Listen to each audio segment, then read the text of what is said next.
Very good morning, students.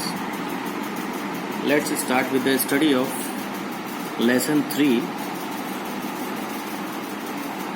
Lesson 3, atoms and molecule. This is science of class 9th, chapter 3 and the first video of chapter 3. चलिए, chapter start करने से पहले हमें जानना है कि एटम्स एंड मॉलिक्यूल्स हैं क्या। एटम्स को जानने के लिए हमने चैप्टर 2 में जाना होगा और चैप्टर 2 में मैंने आपको बताया था कि एटम्स हैं जो वो स्मॉलेस्ट पार्टिकल हैं मैटर के। तो एक बार रिकॉल करा देता हूं मैं आपको। फॉर एग्जाम्पल, मान लीजिए what ever the things in front of you और अराउंड यू, जो भी चीज़ें आपके आसपास हैं या आपके चारों तरफ हैं, आप जो भी चीज़ें देखते हैं, पेपर ले लीजिए, वुड ले लीजिए, pencil, mobile, book, chair, I am saying what ever the things around you, everything is made up of matter. Everything is made up of matter, किसी न किसी मैटर से मिलके बनी हुई है। And matter is made up of particles. Matter is made up of particles. अब वो पार्टिकल्स क्या हैं? जैसे हमारी बॉडी है ना, सेल्स से मिलके बनी है, इसी तरह मैटर बना है पार्टिकल्स से मिलके। तो आइए जरा हम इस बात को समझते हैं, ये जो बात मैं सर्किल कर रहा हूं। सपोज करिए ये कोई मैटर है, ये कोई मैटर है, एलिमेंट है, मान लीजिए कोई ये, दिस इज एलिमेंट, किसी भी चीज का एलिमेंट मान लीजिए ये पेन है, पेन है मान लीजिए, ठीक है। अब अगर हमसे ये कहा जाए कि मैटर को डिवाइड करना है, तो ये पेन है, ये मैटर से मिलके बना है, एलिमेंट से मिलके बना है, तो मान लीजिए इसको हम डिवाइड करें, छोटे छोटे टुकड़ों में तोड़ें, और छोटे छोटे टुकड़ों में तोड़ें, फिर और छोटे छोटे, फिर और छोटे छोटे। तो कहने का मतलब मैटर इज या element is made up of very small particles। और एक टाइम ऐसा आएगा जब हम बोर हो जाएंगे इसको तोड़ते और छोटा और स्मॉल, और एक लास्ट टाइम ऐसा आएगा जब ये इंडिविजिबल हो जाएगा। मतलब जब ये हम इसको और डिवाइड नहीं कर पाएंगे, मतलब कहने का ये हमें दिखाई ही नहीं देगा, स्मॉलेस्ट पार्टिकल हो जाएगा। तो the smallest particle of matter is called atom.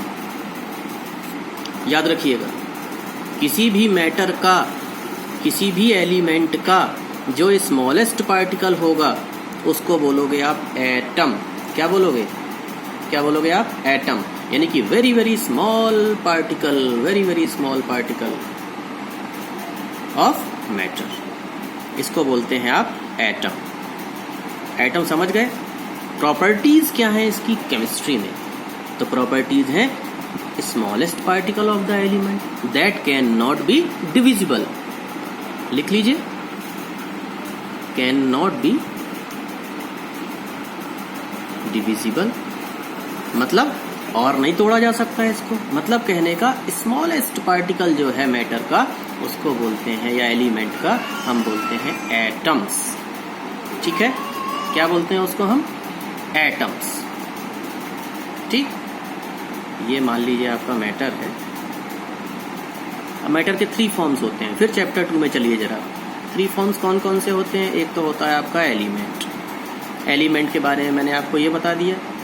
दूसरा होता है आपका कंपाउंड, तीसरा होता है आपका मिक्सचर। तो कंपाउंड और मिक्सचर की बात यहाँ पे थोड़ी सी नहीं करनी है, कंपाउंड की बेसिकली बात करेंगे, मिक्सचर की बात नहीं करनी, क्योंकि सेकंड चैप्टर में हम इसको कर चुके हैं। कंपाउंड की बात करेंगे। अब जैसे मान लीजिए एलिमेंट है, ठीक है। कंपाउंड क्या होता है? Compound is made up of 2 और मोर डिफरेंट एलिमेंट। कंपाउंड अभी मैं थोड़ा सा आगे बताऊंगा तो आपको कंपाउंड क्लियर हो जाएगा। 2 या 2 से अधिक अलग अलग तरीके के एलिमेंट्स को अगर जोड़ दिया जाए, आप पीरियोडिक टेबल में देखते हैं, क्या देखते हैं? एक तरफ देखते हैं पीरियोडिक टेबल में आप एलिमेंट, दूसरी तरफ देखते हैं आप पीरियोडिक टेबल में कंपाउंड। एलिमेंट में आप क्या देखते हैं पीरियोडिक टेबल में? हाइड्रोजन, कार्बन, नाइट्रोजन, ऑक्सीजन, है ना। और कंपाउंड मान लीजिए होता है H2O, CO2, NH3, etcetera etcetera. तो देखिए हाइड्रोजन, कार्बन, नाइट्रोजन, ऑक्सीजन एक एग्जाम्पल दिए हैं, ये जो पीरियोडिक टेबल में आपको दिखते हैं। तो जब मान लीजिए कार्बन और ऑक्सीजन जुड़ गए, दो एलिमेंट आपस में जुड़ गए, दो एलिमेंट जुड़ गए, कंपाउंड बन गया। हाइड्रोजन ऑक्सीजन जुड़ गए, पानी बन गया, कंपाउंड बन गया। ठीक है, आगे समझेंगे जरा इस बात को, अभी मैं बता रहा हूं अभी आपको। तो देखिए एटम्स की बात कर रहे थे, तो वो चीज जो डिवाइड ना हो पाए वो कहलाती है आपकी एटम। अब इस बात में एटम्स के बारे में डिस्कशन करने के लिए बहुत सारे साइंटिस्ट हुए, अपनी अपनी उन्होंने हाइपोथेसिस दी, बिना प्रूफ के सब बोले जा रहे थे, सब बिना प्रूफ के बोले जा रहे थे। बड़ा टेंशन क्रिएट हो रहा था केमिस्ट्री में। एक साइंटिस्ट आया जिसका नाम था लेवोजियर। लेवोजियर नाम का एक साइंटिस्ट आया।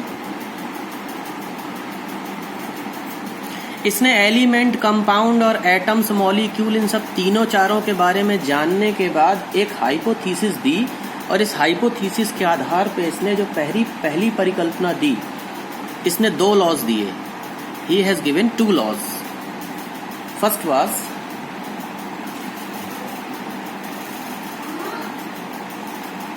कंजर्वेशन ऑफ मास, इसको हम हिंदी में बोलते हैं द्रव्यमान संरक्षण का नियम। ठीक है, लेवोजियर ने दिया पहला लॉ अपना, कंजर्वेशन ऑफ मास, जिसे बोलते हैं द्रव्यमान संरक्षण का नियम।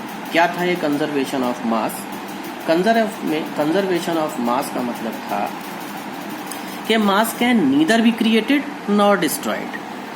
मास can neither be created nor destroyed in any chemical experiment। अर्थात whenever you are doing any experiment, जब भी आप कोई केमिकल रिएक्शन कर रहे हो, जब तुम कोई भी केमिकल रिएक्शन कर रहे हो, तो रिएक्शन के पहले और बाद में मास सेम होगा। अभी जब मैं थ्योरी एक्सप्लेन करूंगा बुक से, तो आपको सब चीज क्लियर होगी। पहले समझ लीजिए, जब भी आप